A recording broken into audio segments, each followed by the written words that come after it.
आप सभी को अहोई अष्टमी व्रत की बहुत सारी शुभकामनाएं। हमारी वैदिक संस्कृति में प्रत्येक व्रत के पीछे कोई न कोई गहरा आध्यात्मिक उद्देश्य छिपा होता है और ऐसा ही एक विशेष व्रत है अहोई अष्टमी का व्रत। अहोई अष्टमी व्रत की पौराणिक कथा संतान की लंबी आयु और सुख समृद्धि के लिए माँ पार्वती के प्रति अटूट विश्वास और संकल्प को दर्शाती है। यह व्रत कार्तिक मास के कृष्ण पक्ष की अष्टमी तिथि को रखा जाता है। आइए आज की कथा का श्रवण करते हैं। आज की कथा आरंभ करते हैं। प्राचीन समय की बात है। एक नगर में एक साहूकार रहता था। साहूकार के 7 बेटे थे और उनकी एक बहू थी।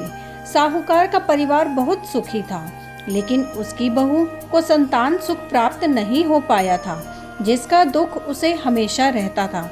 कार्तिक मास के कृष्ण पक्ष की अष्टमी तिथि के कुछ दिन पहले, दिवाली से ठीक पहले, साहूकार की बहू जंगल में मिट्टी लेने के लिए गई। उसे अपने घर के लीपने और सजाने के लिए मिट्टी की जरूरत थी। जब वह जंगल में मिट्टी खोद रही थी तो अनजाने में उसकी कुदाल एक साही के बच्चे को लग गई। साही का बच्चा उसी कुदाल के वार से मर गया।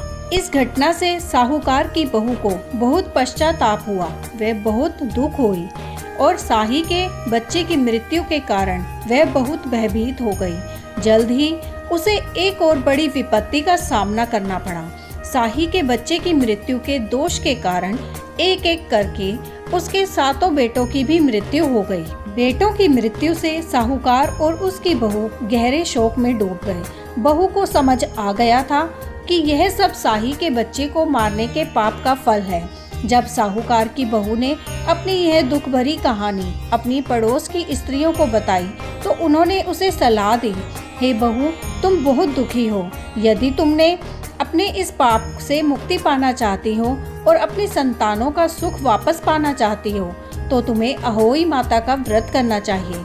अहोई अष्टमी के दिन तुम साही और साही के 7 बच्चों का चित्र बनाकर उनकी पूजा करो और सच्चे मन से अपनी भूल के लिए उनसे क्षमा मांगो। अहोई माता, जो कि माँ पार्वती का ही रूप है, तुम्हें अवश्य क्षमा करेंगी और तुम्हारी संतान को लंबी आयु का आशीर्वाद देंगी। साहूकार की बहू ने श्रद्धा पूर्वक उनकी बात मानी। कार्तिक कृष्ण पक्ष की अष्टमी तिथि पर उसने पूरे विधि विधान से अहोई माता का व्रत किया। उसने दीवार पर साही और उसके बच्चों का चित्र बनाया, कलश स्थापित किया और रात को तारों को अर्घ्य देकर माता की पूजा की। उसने अपने मृत बेटों के लिए पश्चाताप किया और सच्चे मन से अहोई माता से अपने पापों की क्षमा मांगी। साहूकार की बहू की सच्ची श्रद्धा और पश्चाताप से अहोई माता अर्थात माँ पार्वती बहुत प्रसन्न हुई।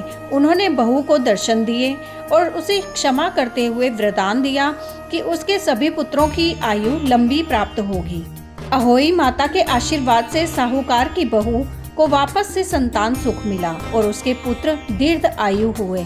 तभी से यह परंपरा बन गई कि संतान की लंबी उम्र और सुख कल्याण के लिए माताएं अहोई अष्टमी का व्रत रखती हैं। यह व्रत कथा बताती है कि अज्ञानतावश किए गए पापों के लिए सच्चा पश्चाताप और क्षमा याचना ही मुक्ति का मार्ग है और माँ पार्वती सभी माताओं की संतानों की रक्षक है। यहीं ये कथा समाप्त होती है। ऐसी ही सुंदर कथाओं का श्रवण करने के लिए आपके अपने चैनल एस्ट्रो नॉलेज को अभी सब्सक्राइब कर लीजिए ताकि आने वाले वीडियोस के नोटिफिकेशन आपको मिल सकें। ओम नमः शिवाय।